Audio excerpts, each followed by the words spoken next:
পৃথিবীর সকল প্রাণীর জবান থাকলেও মাছের জবান নেই কেন, আর মাছেরা পানিতেই কেন বসবাস করে? এক ব্যক্তি হজরত আলী রাদিয়াল্লাহু তাআলাকে এই প্রশ্ন করল। হজরত আলী রাদিয়াল্লাহু তাআলাহু উত্তরে বললেন, জেনে রেখো, আল্লাহ তাআলা মাছের মুখেও জবান দিয়েছিলেন। তারা কথা বলতে পারত, জমিনে চলাচল করতেও পারত, কিন্তু আফসোস, এই মাছ নিজের উপরে জুলুম করেছে, যার ফলে আল্লাহ তাআলা তার থেকে কথা বলার ক্ষমতা কেড়ে নিয়েছেন এবং তারপরে জমিনে চলাচল করার ক্ষমতাও কেড়ে নিয়েছেন। সম্পূর্ণরূপে তাদেরকে শুধুমাত্র এক জলজ প্রাণীতে পরিণত করেছে। সেই আগন্তুক ব্যক্তি জিজ্ঞাসা করল, হে আলী, মাছেরা নিজের উপর কি জুলুম করেছে? হজরত আলী উত্তরে বললেন, যখন আল্লাহ তাআলা হজরত আদম আলাইহিস সালামকে সৃষ্টি করার পর সমস্ত ফেরেশতাদেরকে নির্দেশ দিলেন যে তোমরা সকলে আদমকে সিজদা করো। সমস্ত ফেরেশতা হজরত আদম আলাইহিস সালামকে সিজদা করল, কিন্তু ইবলিস শয়তান আদম আলাইহিস সালামকে সিজদা করতে অস্বীকৃতি জানায়।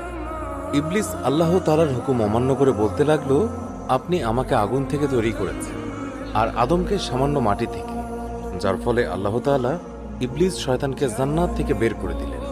ইবলিস শয়তান জান্নাত থেকে বিতাড়িত হয়ে অভিশপ্ত এবং কুৎসিত রূপে দুনিয়াতে জমিনে এসে পড়ল এবং চিৎকার করে জমিনের সমস্ত মাখলুকদের বলতে লাগলো, সাবধান, মানুষ এসে পৃথিবীর বুকে জুলুম অত্যাচার করে বেড়াবে। এই সময় মাছেরা পানিতে চলাচল করতে পারত, জমিনেও চলাচল করতে পারত। তারা উভচর প্রাণী ছিল, তখন মাছেরা কথাও বলতে পারত। ইবলিস শয়তান সমস্ত প্রাণীদের মধ্যে সর্বপ্রথম মাছকে কুমন্ত্রণা দিয়েছিল। ইবলিস শয়তান মাছদেরকে বলল, মানুষ যখন পৃথিবীর বুকে আসবে তখন তারা নিজের ক্ষুধা মেটানোর জন্য তোমাদেরকে জীবন্ত অবস্থায় চাকুর সাহায্যে কেটে টুকরো টুকরো করে খাবে। মাছেরা যখন এই কথা শুনল তখন তারা সমুদ্রের অন্য সমস্ত প্রাণীদেরকে মানুষের ব্যাপারে এই সমস্ত কথা বলে মানুষের বিরুদ্ধে সবাইকে একত্রিত করতে লাগলো, যার ফলে আল্লাহ তাআলা মাছদের কথা বলার ক্ষমতা কেড়ে নিয়েছে এবং মাছেরা জবান হারা হয়েছে। পাশাপাশি আল্লাহ তাআলা মাছের ব্যাপারে এই বিধান জারি করেছেন যে মাছদেরকে জবাই করতে হবে না, তাদেরকে জীবিত অথবা মৃত উভয় অবস্থায় কাটা যাবে।